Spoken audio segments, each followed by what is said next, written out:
Olá, seguidores, eu sou o jornalista Elton de Andrade e estou aqui no Senado Federal com o Deraldo Goulart. Deraldo Goulart. Goulart. Isso mesmo. Nós vamos falar um pouquinho, Deraldo, sobre a tua vida até hoje. Hoje, dia 13 de fevereiro de 2025. Né? O Deraldo nasceu onde? Eu nasci na linha Vinck, ali na divisa com o Novo Paraíso. Então, às vezes, diz, sai de Novo Paraíso, outras vezes diz, não, tu é um gurizinho da linha Vinck, mas eu nasci nessa localidade aí, né, nessa divisa, e sou estrelense, né, sou de Estrela. Essas duas localidades aí, que eu considero muito, são para mim lugares muito especiais. Tu lembra da tua infância lá, o que vocês faziam, os pais o que faziam, quem eram teus pais? Eu me lembro demais da conta. Minha mãe, a Valéria Maria Goulart, né, já se foi, infelizmente, e meu pai, Arlindo Rodrigues Goulart, que também já nos deixou. Então eu tenho boas lembranças assim, da minha infância. Eu nasci na roça, né, com todas aquelas lidas lá. Eu lembro que na casa da minha avó, onde a gente tinha lá as terras, né? E tinha a nossa casa também junto com a casa da minha avó. O meu avô eu não cheguei a conhecer, porque ele já tinha ido quando eu estava, já antes do meu nascimento, ele já tinha ido. Eu lembro, a minha avó sentia uma horta muito grande, Elton, assim, grande mesmo para as proporções da época, e tinha tudo lá, tudo que você imagina. E coisa assim até que hoje eu acho que nem tem mais no Rio Grande do Sul, né? Assim, não sei, mas assim, coisas que eu não imaginava tinha lá, desde amendoim, batata doce, batata inglesa, não é, melancia, tudo isso aí, e fora couve, essas coisas de legumes, de verduras, tudo tinha lá, tinha pomar também, então, e a nossa propriedade lá, ela era muito bem servida de água. Isso me encantava também, porque tinha água para tudo que é lado. A gente ia em determinados lugares lá, água e água e água. Então, a gente fazia pescarias e eu tive uma infância muito bonita. Eu me lembro que o Maratá passava lá, né? Então, 11 da manhã... Maratá é um ônibus. É um ônibus, 11 da manhã, o ônibus passava e a gente já sabia a hora. 11 da manhã, daqui a pouco é meio-dia, né? A mãe vai chamar para almoçar e tal. E eu estudei um período, então, ali na escola da linha Vinck, né? Que eu não vou lembrar o nome agora, mas enfim. E foi ali que eu fiz um ano. E aí depois, logo em seguida, e o meu pai, ele não era da roça. O meu pai sempre trabalhou como um operário urbano e como motorista. Ele amava essa profissão. Então lá em 50, 58, 60, ainda quando os caminhões eram assim, estavam chegando, principalmente na região, chegando já tinha muito tempo lá, mas não tinha muitos motoristas, então o meu pai era muito procurado, né, por todos, quem comprava caminhão lá, eu sei que ia lá em casa, então, seu Goulart, não sei o que chamar ele de Goulart, né, você não quer dirigir para nós e tal, enfim. Então eu tenho todas essas lembranças assim. Tu tinha irmãos? Sim, nós somos entre 7 irmãos. 7 irmãos. 4 moças e 3 rapazes. E o que vocês faziam em casa quando crianças? A gente ajudava na lida, não é? Eu sei que cada um tinha A lida era a roça, não? Na lida que era a roça. Eu sei que muitos tinham uma função assim, não é? O meu irmão mais velho, ele é apaixonado pela mecânica, ele logo, tipo aos 12, 13 anos, ele foi lá numa oficina e começou a ajudar esse pessoal que tinha oficina mecânica. Ele se tornou um bom mecânico, depois teve oficina, enfim. Mas as minhas irmãs ficaram mais ali. E eu sei que cada um tinha uma atividade, por exemplo. Claro, era mais simples, mas a gente tinha, por exemplo, recolher os ovos de manhã. O Deraldo vai lá, recolhe os ovos lá, põe dentro da cestinha e traz aqui. Vai lá na horta, lá, pega a cenoura, pega a cebolinha, pega a cebola, pega isso, pega aquilo e traz para cá. Fazia uma fornada de pão e imediatamente após a retirada do pão se fazia a batata doce assada, né? Então, Aproveitando o calor, calor né? do... Isso, então era tudo aproveitamento. Então, põe a batata lá em tal lugar para para esfriar, né? Sim, sim. Então, essas atividades, assim, eu lembro que a gente fazia, porque eram atividades que a gente, como criança, tinha condições de fazer. Brincavam com alguma E coisa. brincava muito, né? A gente ia esses, né, de esconder, né? De pique-pega. E a gente ia muito para o mato também, aí ficava atrás das árvores, né? Esconde-esconde. Essas brincadeiras, porque na época também não tinha muitos brinquedos em caminhãozinho. Então, se ganhava um caminhãozinho, era assim, um acontecimento, né? Para o menino. Para a menina, uma boneca também, a não ser que alguém fizesse uma boneca ali, mas boneca industrializada, como a gente vê hoje, era muito difícil. E Então, como é o nome dos teus irmãos? Como é o nome dos teus irmãos? bom, o mais velho é o Décio, né? Aí vem a Delésia, aí vem a Denise, aí vem eu, Deraldo, né? Vem duas gêmeas, né? As irmãs gêmeas, Diva e Diná, e tem o Délcio, que é o mais novo. Então, uma curiosidade é que todos os nomes começam com D. Então, Tu já descobriu por quê? não, a gente nunca.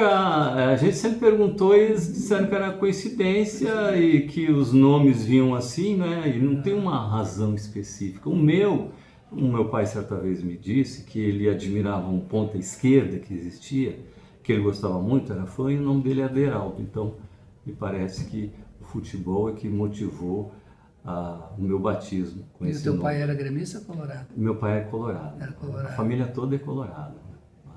Tá certo. E depois da escola, tu estiveste lá no mesmo, onde tu nasceu, a linha Vinck, né? Isso. É entre linha Vinck E Novo Paraíso. Novo Paraíso, mas a escola é linha Vinck. Linha. Tu estudaste um ano. Isso, um ano. Tá. E dali foste para onde?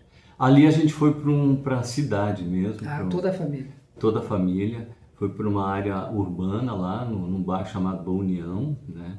Que é próximo, é na mesma rua da Lagestre, foi sempre uma empresa emblemática para o bairro, né? Que sempre orgulhou todos nós, a Lagestre lá.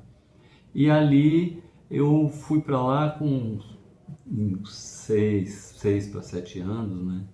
E ali então passei minha infância ali. E aí tinha aquelas brincadeiras de jogar bola, de tomar um banho no arroio ali. Minha mãe não gostava porque era sempre muito perigoso. O arroio deve ser maior também, né? Então a mãe sempre dizia, não vai na água, não vai na água.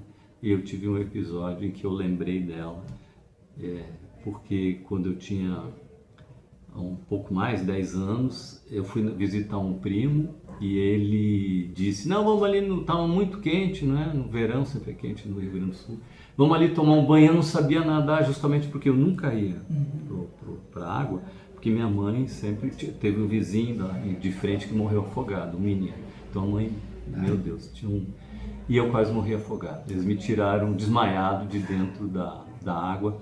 E eu sei que eu respirava e tomava água, e eu via que eu ia embora, né? E aí eu pensei, meu último pensamento foi, o que a mãe vai dizer quando eu chegar em casa desfalecido, sem vida? Ela vai dizer, eu tanto que avisei esse menino para ele não ir para a água, tanto que eu disse, tanto. Então, as mães são sábias, né? E eu consegui, na última vez que eu subi, né, na água, que todos os meus amigos eram um monte de meninos, 10 meninos, e todo mundo já me dava como perdido, né? E eu subi na terceira vez ao lado de um deles e ele me puxou.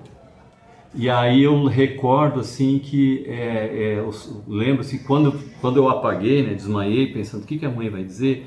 Eu recordo a outra cena que ele está voltando.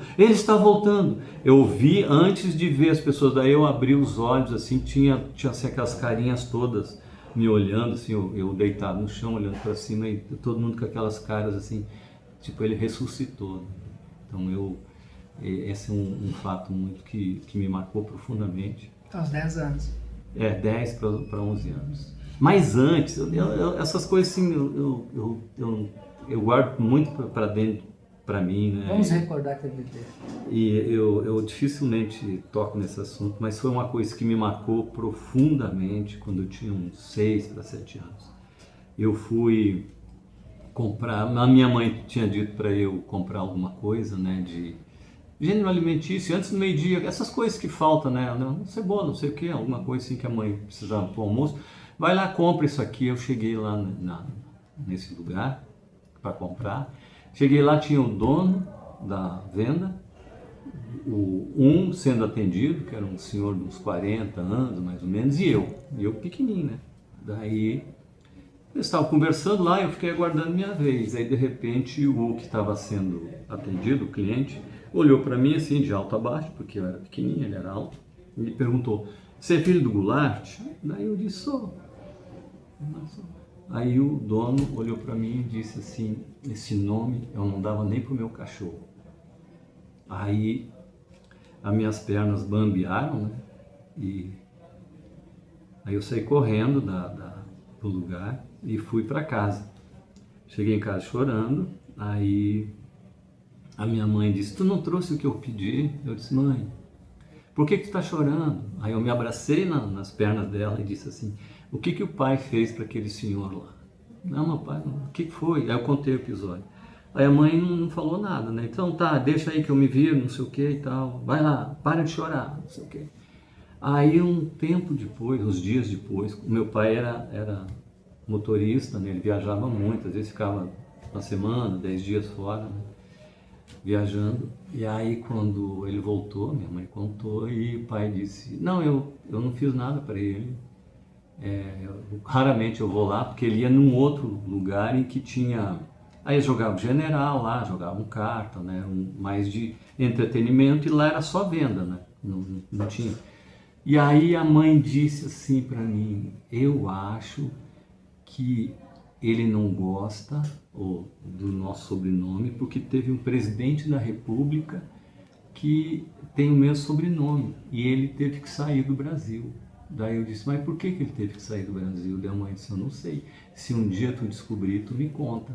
E aí essa foi a centelha para que eu pensasse assim: então eu vou descobrir, e se eu descobrir, um dia eu vou contar para a mãe. Então, já há muito tempo, com 8, 9 anos de idade, que eu já sabia ler, eu ia nesse outro armazém que tinha lá jornais, e eu comecei a ler sobre política, porque despertou em mim uma curiosidade, uma vontade de saber o que tinha acontecido com aquela pessoa que tinha o mesmo sobrenome que nós e tinha causado assim tanta raiva nas outras pessoas, a ponto dele me dizer isso, né? Então eu acho também que isso ali é uma coisa que aconteceu, né? Mas favoreceu também para que eu buscasse muita informação.